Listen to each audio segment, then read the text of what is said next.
నమస్కారం కృష్ణారావు గారు. తెలంగాణలో ముఖ్యంగా హైదరాబాద్లో మనం ఆల్రెడీ 2 ఎపిసోడ్స్ చేశాము.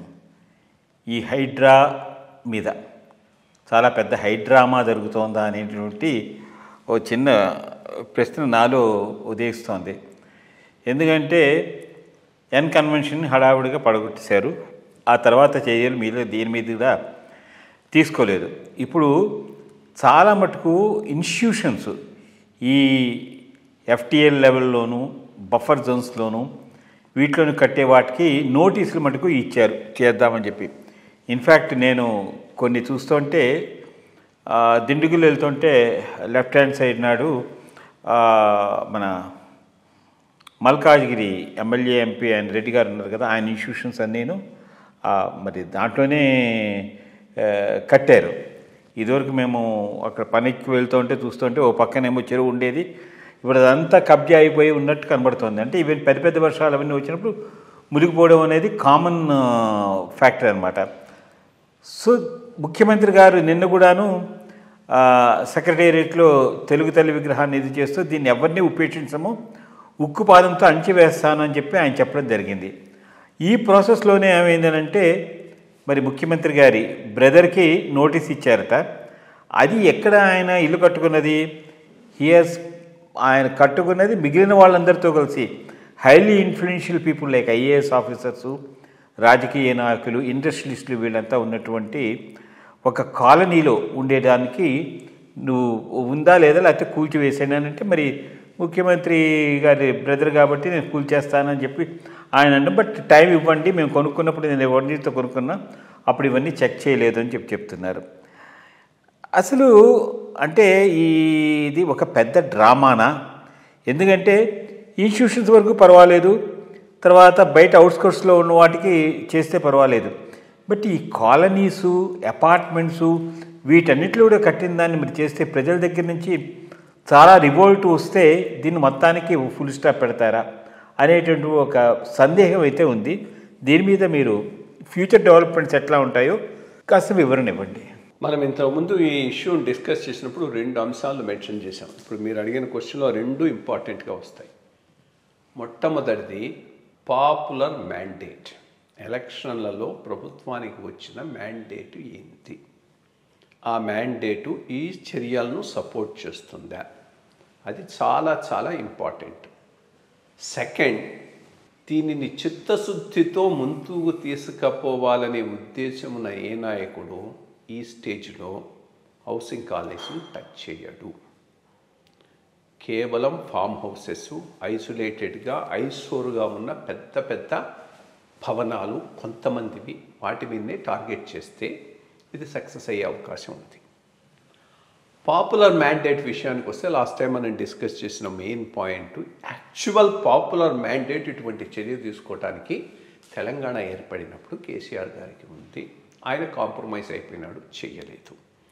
ఈరోజు కాంగ్రెస్కి వచ్చిన మ్యాండేటు యాంటీ బీఆర్ఎస్ మ్యాండేటే కానీ pro mandate to do something అయితే వీళ్ళకేమీ రాలేదు. రెండోది, కాంగ్రెస్ నాయకత్వానికి ఉన్న పెద్ద ప్రాబ్లం ఏంటి అంటే హైకమాండ్ ఎట్లా వ్యూ చేస్తుంది. మూడోది, ఈ కబ్జాలు చేసిన ఎక్కువ మంది లీడర్లందరూ కాంగ్రెస్లోనే ఉంటారు. సో ఈ పరిస్థితిలో ఎంతవరకు ఇతను ముందుకు పోగలడు అనేటటువంటిది ఒక పెద్ద క్వశ్చన్ మార్క్గా లాస్ట్ టైం మనం పెట్టుకున్నాం. బట్ దీంట్లో ముందుకు పోవాలి అంటే ఆయన కేటగరైజ్ చేసుకోవాలి. మొట్టమొదట పెద్ద పెద్ద ఫామ్ హౌస్లు, పెద్దవాళ్ళు ఐసోర్ లాగా రియల్గా అన్నిటినీ వదిలేసి ఎఫ్టీఎల్ లెవెల్స్లో కట్టినవి కనుక టార్గెట్ చేస్తే తప్పకుండా సక్సెస్ అవుతారు. బట్ హౌసింగ్ కాలనీస్, ఇక్కడ ముఖ్యమంత్రి తమ్ముడు అనేది ఇష్యూ కాదు. ముఖ్యమంత్రి తమ్ముడు ఒక పెద్ద కాలనీలో ఉంటున్నాడు. కాలనీలో అందరికీ నోటీసులతో పాటు ఇతనికి నోటీసులు వచ్చాయి. నెక్స్ట్ టార్గెట్ అది పెట్టారనుకో, దీన్ని డైల్యూట్ చేయటం కోసంగానే దాన్ని టార్గెట్ చేసినట్టుగా మనం అనుకోవాలి. ఎందుకంటే అది చేయలేరు. హౌసింగ్ కాలనీలో పెద్ద రివోల్ట్ వస్తుంది, కొనుక్కొని ఎన్నో ఏళ్ళ నుంచి ఉన్న వాళ్ళందరూ తిరగబడతారు, అక్కడితో ఆగిపోతుంది. ఇది ఆపాలనే ఉద్దేశం ఉంటేనే హౌసింగ్ కాలనీస్ని అట్లాంటి వాటిని టార్గెట్ చేస్తారు. నాకు ఇవి కాకుండా ఏమైనా పెద్ద పెద్ద ఫామ్ హౌసెస్ను వాటిని టార్గెట్ చేసి ముందుకు పోయినాడు అనుకో, దెన్ సక్సెస్ అయ్యేటటువంటి అవకాశం. రెండోది, మనం అనుకున్నట్టు తనా మన ఆల్సో చాలా చాలా ఇంపార్టెంట్ ఇష్యూ. దీని ప్రభావం ఆంధ్రాలో ఎట్లా ఉండబోతుంది అది కూడా చూడాలి. బికాస్ తెలంగాణలో ఈ లెవెల్లో దీని మీద పోతూ ఉంటే ఆంధ్రాలో political popular demand for doing such things buildup అవుతాయా, దానిని ముందుకు తీసుకుపోయే పరిస్థితిలో ఆంధ్ర ప్రభుత్వం ఉన్నదా అనేది కూడా చాలా ఇంపార్టెంట్ ఇష్యూ. ఈరోజు మన హైడ్రా లాంటిది ఆంధ్రాలో కూడా పెడతామని ఆయన నారాయణ గారు అన్నాడు, మున్సిపల్ అడ్మినిస్ట్రేషన్ మినిస్టర్. మరి ఆలోచించన్నాడో ఆలోచించకుండా అన్నాడు. బికాస్ రియల్గా అది అనుకుంటే వాళ్ళే చాలామంది దెబ్బతినేటటువంటి అవకాశం ఉంది. చేస్తే మంచిదే, చేసేటటువంటి పొలిటికల్ విల్, అక్కడ పొలిటికల్ విల్ ఉందా, ఇక్కడ పాపులర్ మ్యాండేట్ ఉందా? పొలిటికల్ విల్ అయితే అట్లీస్ట్ సీఎం లెవెల్లో అవుపిస్తూ ఉన్నది, చేయాలన్న ఉద్దేశం అయితే ఉన్నది. స్ట్రాటజిక్గా ముందుకు పోయేటప్పుడు ఏదో ఒక పాయింట్లో రిట్రీట్ కావటానికి ఒక ప్లాన్ వేసుకుంటేనే హౌసింగ్ కాలనీస్ మీద ఈ స్టేజ్లో టార్గెటింగ్ ఉంటుంది.